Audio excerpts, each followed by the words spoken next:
Hi guys, welcome to Racing Grid with James and Max. If you didn't see our last video, which you should go check out, we'll leave a link in the description below. I'm Max. I'm James. And we're going to be talking today about the top 5 teams in the Constructors' Championship last year and what our thoughts are with the inter-battle rivalries in terms of there's lots of new drivers that have come into the championship from F2 and people have moved around from F1, as we know, Lewis Hamilton to Ferrari. We've got Carlos Sainz to Williams, which we talked about in our last video. But today we're going to be focusing on those top 5 teams. So Aston Martin, Mercedes, Ferrari, McLaren and Red Bull. So shall we just start with Aston Martin, James? Yeah, let's start with Aston Martin. So we've got Fernando Alonso and we've got Lance Stroll there. And for me, Fernando Alonso is going to come out on top on this one. And I'm not saying that in a biased way. I know he's my favourite driver, but I'm not saying that in a biased way. I just think Fernando Alonso, 2-time world champion, look what he did in 2023 with Aston Martin, just jumped in the car, got multiple podiums. I think he was very good in that season. I think 2024, the car was a bit more difficult. And in credit to Lance Stroll, he did put in some good performances, I think, during some periods of 2024. But I think overall, Fernando Alonso, he's going to come out on top in 2025.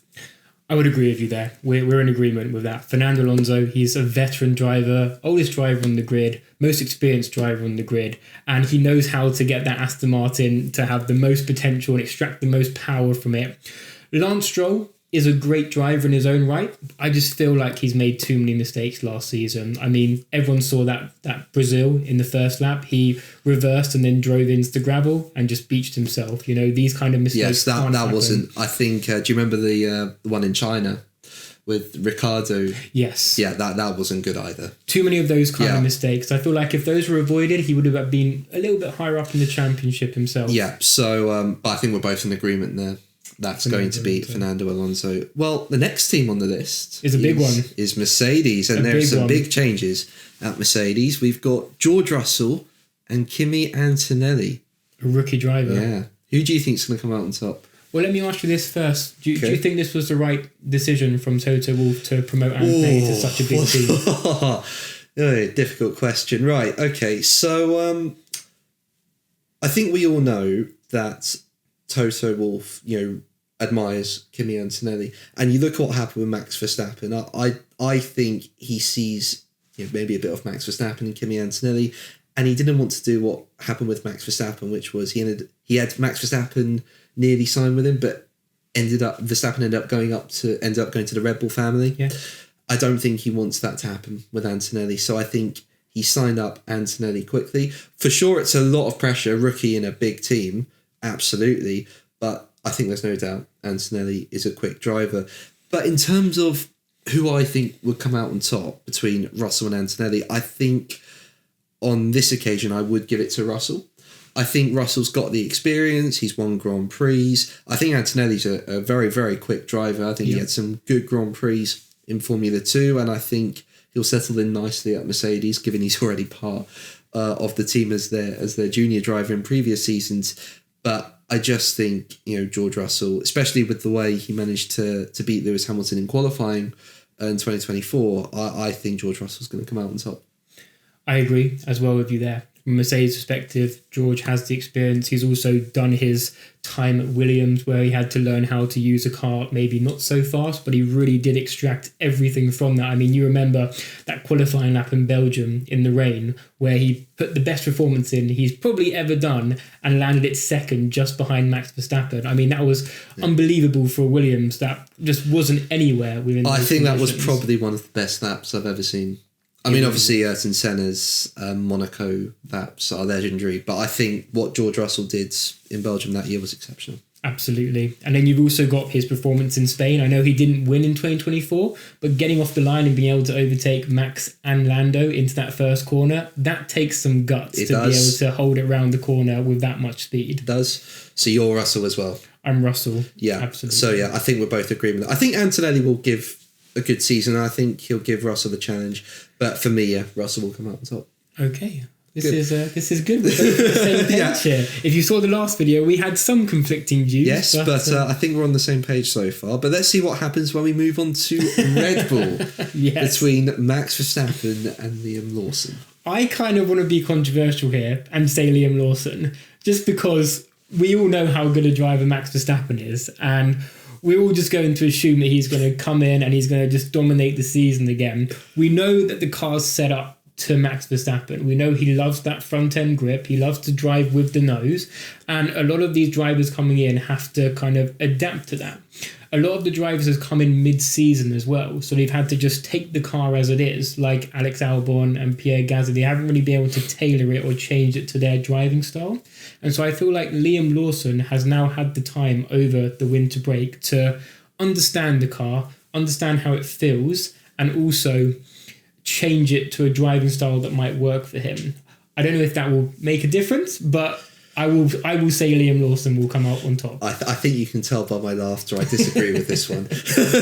Look, there's no doubt that Lawson has done a great job. I think what he did in 2023 was absolutely incredible. I think we were all calling for him to be in Formula One after what happened in 2023 with him jumping in, being on Tsunoda's level, even beating Tsunoda in a few races. I think what he did in Singapore in 2023 was off the scale. I think it was the only Red Bull driver to end up in Q3. So I think that was unbelievable. So Lawson is a brilliant driver. I also think in 2024 he put in some great races as well. You know, the US was his first one and he jumped him. And I think he went from like last to the points. Yeah. So, you know, he had a grid penalty, but he moved his way up the grid. I think he did a phenomenal job. So Lawson is definitely a fantastic driver, but he ain't beating Max Verstappen. Like Max Verstappen, for me, is on another level among the greats. I think he is fantastic as a driver. I just don't see how Lawson is going to beat Max Verstappen, to be totally honest. I'm pretty sure you're right, but it will be interesting to see how the season pans out. I think Lawson will definitely bring the fight to Max, especially in some qualifying sessions during the year. Yeah, I think Lawson will definitely, you know, there will be times where he'll have his moments and we'll go, wow. But I just think overall, Verstappen, look how he's beating all his other teammates. Absolutely. I just think he's going to win out here. But let's see what happens. But next on the list, we've got a big one. We've got Ferrari. A big my favourite team. Okay, a big change is happening there, isn't it? With the likes of Lewis Hamilton, who is known as the greatest of all time, coming and partnering with Charles Leclerc, who is Ferrari's child, basically. He's been there since the start. Yeah. They absolutely love him, and he's now going to be partnering with someone who wants to win his next world title. How do you think that's going to pan out? Oof, how do I think that's going to pan out? I think it's going to start out really friendly, but I'm telling you, if that car is quick, if that car, you know, if these two are fighting for the world championship in 2025, and let's say it's a bit like you know, how you used to have like Senna and Prost fighting for the title, for example, you know, those inter-teammate, you know, title fights, I think it would become tense pretty quickly. It will be. I mean, we've seen both of these drivers have their own inter-team battles and moments. You know, we saw Charles Leclerc and Sebastian Vettel, that move in Brazil where they touched wheels and they were both out of the race because they were racing too hard. We've obviously seen Lewis Hamilton and Nico Rosberg in the 2016 season in Spain, giving Max Verstappen that initial win because they had their battling. It's going to be hard, I think, for Fred Vasseur to really give the drivers a number one and number two. I think they're both on the same level at the moment. I think Fred Vasseur has a lot to deal with on his plate, because how is he going to determine who's going to be the number one driver and who's going to be the number two driver? I don't think he can. But going back to the main point of this video, who do we think is going to come out on top? I think it's going to be Charles Leclerc. I think it's going to be Lewis Hamilton. I know this is sort of Charles Leclerc's team, but I just think Lewis Hamilton, 7-time world champion, it's a fresh start for him as well. I think he's going to jump into that car and I think it's going to be a bit like a kid in a candy shop. He's going to love it. And I just think, I think he's going to do really, really well this season. So, and I totally understand that Charles Leclerc is a fantastic driver. He's a very quick driver. He is. Certainly in qualifying. But I think, overall, at the end of the season, I think Lewis Hamilton's going to be ahead in the championship. Interesting. I think it's going to be very, very close. I think it's going to swing back and forth. I think the only thing that's going to differentiate them is if someone gets crashed into, or if one of them makes a mistake and takes himself out of the race. I think it's going to be a battle between first and second, or third and fourth. I think they're going to be right next to each other every single race, which is going to be really exciting. I think it's going to be exciting as well. But we have a different opinion. We do. And that's good. That's good. And we'll keep on tracking that during the season. And I'm sure when we come back to look at this in 6 months' time, we'll see what happens. We'll see what happens. But the last team, McLaren. Yes. Who do you think? We've got Lando Norris and Oscar Piastri. And I think they're an exceptional pairing. But who do you think? I think the 2024 season, there was a lot of pressure on Lando Norris. They had the Constructor Championship that they needed to win. The Drivers' Championship was out of reach anyway, but I feel like he made some sacrifices in order to gain McLaren the win of the Constructors. I think next year is going to be very interesting, and it really depends on how the first 2 or 3 races pan out. We know McLaren have the papaya rules. We know that they like their teams to be racing and their drivers to be racing, but they don't want to have any collisions. So based on that, I would say Lando Norris will still come out on top in the 2025 season. Interesting. Lando Norris, for me, I think he had one of his best seasons. He won a few Grand Prix, which is exactly what he needed, since joining the sport in 2019. He's not won until 2024. And I think overall, Lando, yes, mistakes were made. I don't think anyone can argue that mistakes were made, but I think he can be proud of what was achieved, especially at a team level, to win the Constructors' title, especially when at the start of the season it looked like Red Bull were going to dominate the season. I think that's a fantastic achievement. It really is. Yeah, and you consider the points gap that Lando had to close up to Max Verstappen. It was such a big gap. Yes, I think McLaren had the car to do it, especially in the second half of the season. And yes, mistakes were made at a driver level, at a team level.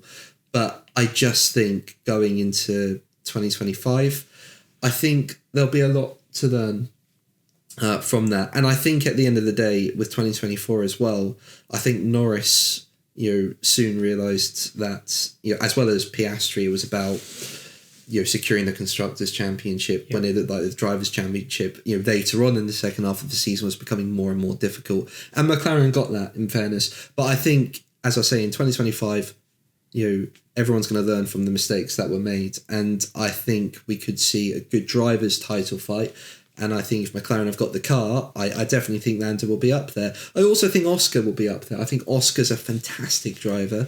I think he's not as experienced as Lando. I think, Lando has more of that outright speed just at the moment, just in my opinion.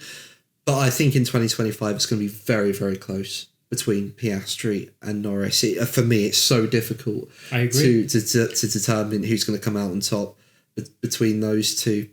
But you think it's Norris? I think it's Norris, but I do think that both the team members have their tracks that they're good at. Yeah. I think that Lando Norris is good all round, but there are some tracks where he shines at, and we saw from Piastri's performances, there are some tracks where he just goes away into the distance. I think, for me, I think Piastri. I'm going to say Piastri because I think Piastri has learned from 2024. I think he said something about, he's learned from 2024 and that he's got everything he needs to fight at the top. And I just think his third season in Formula One, I think he'll have that experience element now. And I think Piastri will end up having a very good season. And if he does, I think he could be ahead of Norris this year. I do. Let's see. But you guys, why don't you leave your comments in down below? Let us know out of those 5 teams, who would be your favourite driver to be ahead of the other driver at the end of the 2025 season? And anything else you want to say, James? No, nothing from me. Just thank you ever so much for watching. As Max says, make sure to leave your opinions below. And until the next video, take care. Bye. Bye.